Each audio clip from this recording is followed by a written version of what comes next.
माधवी अपने जीवन के उतार चढ़ाव को लेकर काफ़ी परेशान थी। विवाह के पश्चात कुछ महीनों को छोड़कर उसका संपूर्ण जीवन तनाव में ही गुजरा था।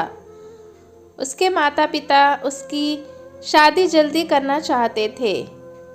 उसने शादी से इनकार करते हुए माँ से कहा, अभी मैं आगे पढ़ना चाहती हूँ, पढ़ाई पूरी कर अपने पैरों पर खड़ी हो जाऊँ तब मेरी शादी कर दीजिएगा। माँ ने कहा, मुझे जितना पढ़ाना था मैंने तुम्हें पढ़ा दिया, अब बाकी की पढ़ाई तुम अपनी ससुराल में जाकर पूरी कर लेना। ना चाहते हुए भी पढ़ाई की उम्र में ही उसकी शादी जौनपुर के एक खाते पीते परिवार में हो गई। शादी के बाद जब माधवी ने पति के साथ कोलकाता जाने की बात कही तो उन्होंने इनकार करते हुए माधवी को समझाया, यहाँ मेरे माँ बाप हैं, इसलिए अभी जाने की जिद मत करो, मैं तुम्हें बाद में अपने साथ ले जाऊंगा।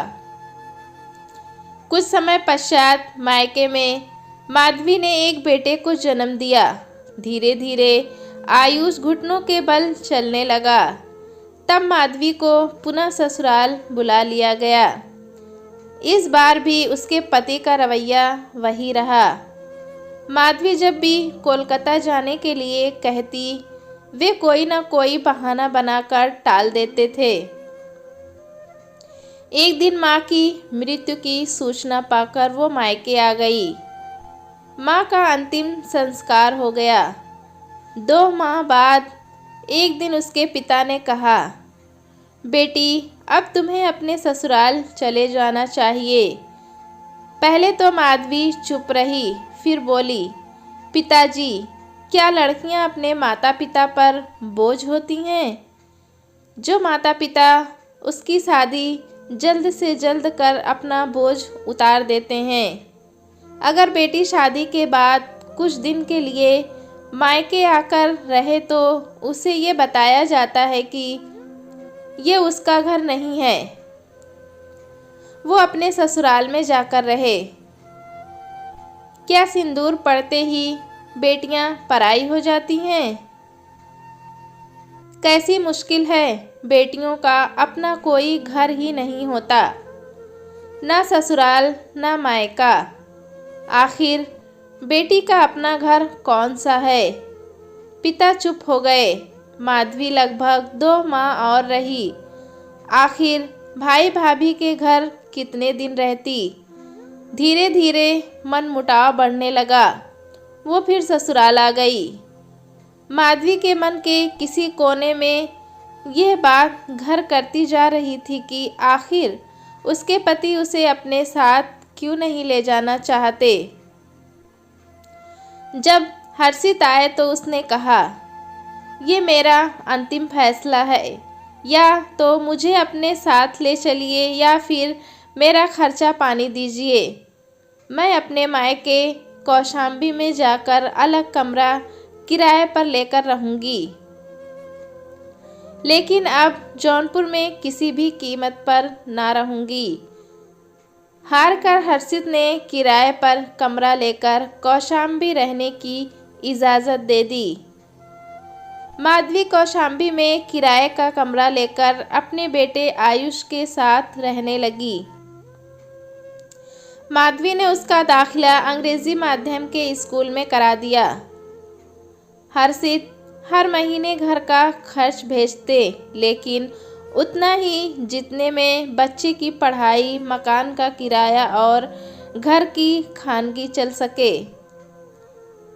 इसमें भी माधवी खुश थी कि कम से कम गांव के माहौल से बेटे को छुटकारा मिला।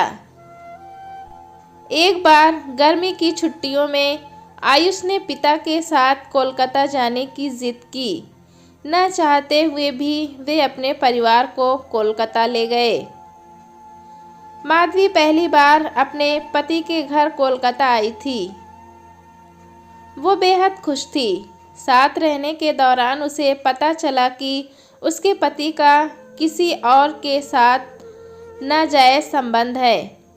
उस दिन उसने पति से खूब झगड़ा किया और रात भर अपने किस्मत पर आंसू बहाती रही। उसने नियति के आगे अपनी हार मान ली और वापस अपने बेटे के साथ कौशाम्बी आ गई।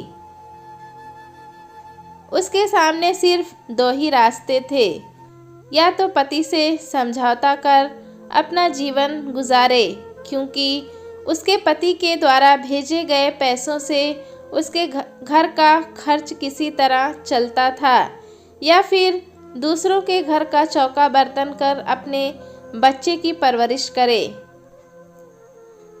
काफ़ी सोच विचार के बाद उसने अपने पति के साथ समझौता कर अपने बच्चे की परवरिश करना उचित समझा। आयुष अपने पिता हर्षित की कमजोरी था। भले ही वे अपनी पत्नी से बात न करे, लेकिन अपने बेटे से रोज फोन पर बात करते थे। आयुष ने हाई स्कूल एवं इंटर की परीक्षा अव्वल नंबरों से पास कर ली। बीटेक की पढ़ाई करने वह मद्रास चला गया। पिता ने उसकी पढ़ाई के लिए होने वाले खर्चों में कोई कटौती नहीं की। वह दिन भी आ गया जब उसके बेटे को सिंचाई विभाग में अवर अभियंता का पर नौकरी मिल गई थी। उस दिन माधवी का सपना सच हो गया था। उसका बेटा अपने पैरों पर खड़ा हो गया था।